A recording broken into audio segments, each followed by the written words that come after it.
we'll just touch on the co-PAP for this episode. And so Medicaid has selected a co-PAP model. I believe Blue Cross is still kind of determining what their exact approach would be. And that's between the facility and the physician group. So what that would mean is for the facility, let's take a case that's not transferred. That's the easiest to think about. The facility that's taking care of that baby, that's clear. And then for the physician group, there are often many physicians and other providers taking care of that baby. It's really if there's let's say an individual neonatologist, it's whatever billing group that neonatologist belongs to, right? So UMS and Children's have one each there. Some facilities may have 2 or 3. Pediatrics would be one in some of these facilities. That would be the physician group. That would be the co-principal accountable provider with the facility. Now, in the instance of a transfer, the current logic right now, which the payers are still really testing and refining, is that in the event that a transfer happens, the second facility, the receiving facility and the receiving physician group are the co-PAPs. So let's say in the example here, if a neonate is born at a, level 2 facility in an outlying region, has severe complications, very premature, and is transferred to UMS or to Children's or somewhere else, UMS or Children's and the physician group associated with that that's taking care of that neonate, those two would be the co-principal accountable providers. Remember that the episode, at least for Medicaid, starts at the birth. And so the kind of full costs are included. The transport costs are not included in the episode, but that's who the co-PAP would be. In some cases, if you have a back transfer down to a lower acuity facility, the logic right now would have the higher acuity facility, the facility that, either UMS or Children's in the example we talked to, and it was back transferred down to lower acuity facility, UMS or Children's would be the co-PAP along with the physician group for that particular episode. So that's the co-PAP logic right now. We've had lots of discussion, and remember, in the last work group, we teed up just a range of options, whether it should be the physician, the hospital to do it, and I think many of you guys, and I think John Bates was quite encouraging of this, really suggested the co-PAP model to have the physicians and the hospitals really collaborating on that, given the way care is delivered for this episode. In that example, how do you incentivize the transferring hospital to do that sooner rather than later? Because it sounds like the receiving hospital is penalized. The first hospital doesn't transfer appropriately. Well, again, we talked about the fact that there is a risk adjustment factor, so you are protected to a degree. Given that you are a major receiving hospital, be interested in talking to you about specific issues that may involve a particular outlier issues. We think we're covering most of the episodes, unless there's something particular that we may not want to talk about today here, in that regard. We are working separately to start to track where kids are being delivered for very low birth weight, if they could avoid being delivered in a very low intensity institution. But that's a separate initiative, and obviously we have to educate our people as well, and we'll be having incentives in the system so people don't hold on to kids. Now, the other thing that we're looking into is the problem of back transfers. So if, for whatever reason, let's say a child is born at UAMS and is taken care of for, say, 5 weeks at UAMS and gets back transferred home for the last week and a half at, I don't know, pick a small town, a smaller town. The smaller town should... Conway. Conway. Okay, Conway, okay. We'll say Conway. Conway's receiving for being the back transfer shouldn't be accountable for the entire episode. So we're going to have to look at what to do when you go from a higher intensity to a lower intensity unit about attributing costs. The thing that I have a question about is how do we get data so we know what hospital to send them to? Let's say we've got we know that 32 weekers cost this number of dollars at this hospital. On the same thing, how do we know what the other hospital might charge? Like, let's say, Conway versus Baptist, Conway versus You mean in the case of a JMS. back transfer or any I'm talking about transfer? the initial transfer. Initial And transfer. we're making it such a rapid. I mean, if one, theoretically, since I'm partially responsible for the payment, if I find out that one hospital does it faster, gets them out more efficiently, how do I find that information so I will know what place to send them to? Because that affects my payment. That's a great question. Bill, do you want to? Yeah, you got a couple of things. You got one is Medicaid is normalizing the costs per day. Blue Cross has its own methods of doing that, and so we have to, each payer has their own method of dealing with the cost per day or the cost of the institution. As we'll show you if we have time as we move along here, there is cost variation per episode, and we'll start looking at that, and that's going to start making people aware that there is variation. Well, we're going to show you some data about variation, and as we move this, one of the interesting challenges or one of the interesting issues as we move forward with episodes, do it neonatal care, you can do it with gallbladders, you can do it with asthma, you can do it with anything, is that in the beginning we're going to be giving each institution, each PAP, their data. So they're going to know whether they are an inefficient institution. We haven't gone in the process of making that publicly identifiable. And probably in the beginning that's not what we're going to do. But you could see moving forward, institutions are going to realize that they're going to be, relatively speaking, they'll have to look at their case mix and so forth and so on and how they're doing services. But if there are major variation with, if you will, the rest of with their peer groups, they're going to be motivated potentially to change how they deliver care. But I could see down the road that that'll become more of a public information piece, or there's a very good likelihood down the road that referring physicians, referring providers will be having better access to the information about the relative costs across the spectrum of their potential referring institutions. Just to say this feedback is excellent because we haven't had a chance to really talk about this and how to do this, so we appreciate everybody's input on it. We're glad to give it, I guess. Have you considered assigning the co-PAP to the hospital who has the baby for the longest period of time? Because that makes more sense to me than the first receiving facility. It's a great, as Whit mentioned, I think this is the proposal on the table, but this one, the COPAP attribution in particular, there are many ways to do it. I think that's another way we should explore as well. That's because if you're born in a level 3 facility, you stay there for 3 months, like you said, and then go to and level then you 1, get back transferred. It doesn't make sense to assign it to the small hospital. It's a great point. Thank you for that. I think there are a number of things like that we'll have to look into for where the neonate is kind of for the longest amount of time, when it's from a higher acuity to lower acuity, just to really understand the picture and make sure that there's a very fair and logical logic put in. Yeah. So just a note about the data that will be showing you.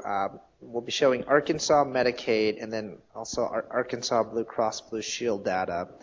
Medicaid data is for calendar year 2011, and Blue Cross Blue Shield data is for calendar year 2012. And these are all preliminary numbers. They have different levels of risk adjustment built in yet. Not everything is finalized. A lot of this is still in progress, but we wanted to provide some data for discussion today. For the purposes of discussion, the Medicaid numbers have been, there's some risk adjustment applied. There's some normalization of per diems applied across facilities to be able to get consistent curves. And Blue Cross has not risk adjusted beyond the APR-DRG at this point for the data in here. And page 34, just a reminder of the 7 episode segments. We're going to show data for each one of the 7 segments. On page 35, you'll see the summary across the 7 segments. Medicaid on the left, Blue Cross on the right. The total count of episodes for each of those, which we saw up front. The total number of performing facilities for episodes in these segments, the total spend and there's some normalizations and risk adjustments applied, so these aren't always the actual dollars, but they're kind of adjusted in different ways. The average episode cost for each of those segments for Medicaid, and then for Blue Cross, the number of episodes and the number of performing facilities. So you'll see that the average cost goes from low to highest from A through G for Medicaid, ranging from $3,000 to $67,000 on average. And again, risk adjustments and things have been applied, so a lot of cost outliers have been brought down already on some of these. And you can also see some of the performing facilities. So segment F and G, segment F, which is still relatively more severe, there are 46 facilities with neonates with that condition. The majority of volume, though, is concentrated amongst a smaller set of facilities, but we do see many facilities throughout the state having one, two, or a subset having kind of a smaller case volume of those specific episodes. On page 36, you'll see for both Blue Cross and Medicaid, the split between, if you look at the total cost of the episode, between the inpatient facility fee and the professional fees are relatively constant, 85-15%. There's certainly outpatient pharmacy costs, some other office visits outside of this ED visits. Those are very, very small. They don't even show up on this bar. It's mainly the facility costs and fees, professional fees for providers. So walking through each of these segments, look with me on page 37. This is segment A, which, as we noted before, was the with neonates over 2,000 grams. They're relatively they're at term, and they have moderate to major severities in that bucket. And you'll see on each of these pages 2 charts, and you might actually, looking at the screen is the easiest because of the colors. The chart on the top is the PAP average cost distribution curve for Medicaid, and the chart on the bottom is the same curve, but for Blue Cross. So you'll see each one of these bars represents a facility, and they're going to be co-PAPs, but it's easier just to look at a facility level now because they're going to look relatively similar. And the bars that are shaded in dark blue are facilities that have at least 5 cases for the year for this particular episode segment. The cases shaded in light blue have less than 5 cases. And so you can see what the curves look like here. This one is the least severe segment within the neonatal episode. The curves are a little bit flatter than some of the other ones. You can see there's quite a number of providers that have a decent set of case volume. Some of these are actually happening. These babies will be taken care of in some cases in the nursery, not in the neonatal ICU. But providers that have at least 5 episodes represent between 95 to 100% of the total case volume in this segment. Let's look at page 38. I'm going to walk through a few of these, and then we'll see if there are overall questions and comments. Page 38, this is segment B. These are neonates that were born at over 2,000 grams but had some sort of significant condition. And you can see what the cost curves look like here. For Blue Cross, there's a fewer number of providers that have at least 5 cases. Those providers at the bottom, highlighted in dark blue, represent 60% of the Blue Cross volume in this particular episode. And you'll see a wider range of providers on the top for Medicaid. So let's flip forward to some of the more severe neonatal episode segments. I'm going to flip actually in the interest of time. Let's move to page 42. This is segment F, which is over 1,500 grams with RDS, or another major respiratory condition. And here are the curves. And it's hard to see the full distribution of the curves because we've kind of flattened them on the chart. But between, the high end of around 20,000, that drops down on the lower end to 10,000 on average per case for this segment. And for Blue Cross, these are, these are normalized relative to the highest cost provider. So there's that bar on the left-hand side at 100% is the most expensive provider, highest cost provider for this particular episode, and then it decreases as you look to the right. Going back to page 42, I think it is. 42, yep. Just looking at that, I mean, if you look at the ones that have more than 5 episodes, they seem to be all clustered over here to the left of the curve. And I mean, and to me, that probably means that you're looking at facilities that are like our clinic or our local hospital probably has less than 5 cases overall. Maybe has 10, but I mean, in general, prior in that area. And you know, what's respiratory distress to us is probably not respiratory distress to y'all. I mean, and we can say respiratory distress is TTN that resolves in 12 hours. I mean, and we can put that down, and all of a sudden y'all got a diagnosis that it's had respiratory distress and maybe had oxygen for the first 12 hours, which y'all might consider a transition. I mean, and that's why y'all's respiratory distress is a different level than ours. There's a cluster of blues on the left-hand side, which means those have higher volume. And then there's some sprinkled through on the right-hand side. There's a greater number of, on the right-hand side, providers that have less than 5 cases in this. The ICD-9 codes, though, have respiratory distress, and then you have RDS, or respiratory distress syndrome, or hyaline membrane. So the coding, they have issues with different coding, but this is really the syndrome, the hyaline membrane disease, right? Correct? This does not include respiratory distress NOS. Christy, that would be my plan. Correct. This is another area that we have, our group has not discussed thoroughly. Annie, that's very good feedback, and you're exactly right. We would probably code this, you know, if there were TTN a little differently than we would with you know, with F, you know, it would be, or whatever it is, yeah, segment F, we would probably code it a little bit differently. So, you know, if it were TTN versus hyaline membrane disease.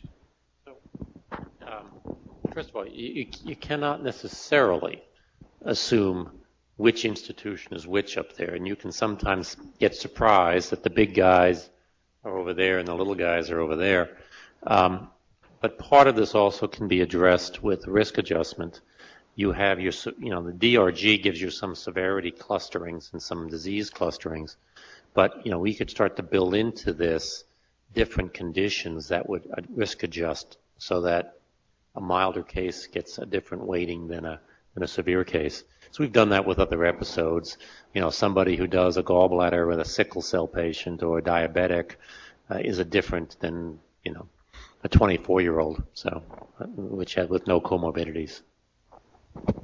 And just to add to that, I would say that not only would a TTN and a true respiratory distress syndrome likely end up in different APR-DRGs, but also within the APR-DRGs, there are all these severity levels. I think Whit brought up the example of I mean, Whit, maybe you could speak to your example of, I don't remember exactly what it was, but you were asking about I think it was triatresia versus another anomaly. And I think these would ultimately end up in very different severity levels and ultimately get very different adjustment factors as well.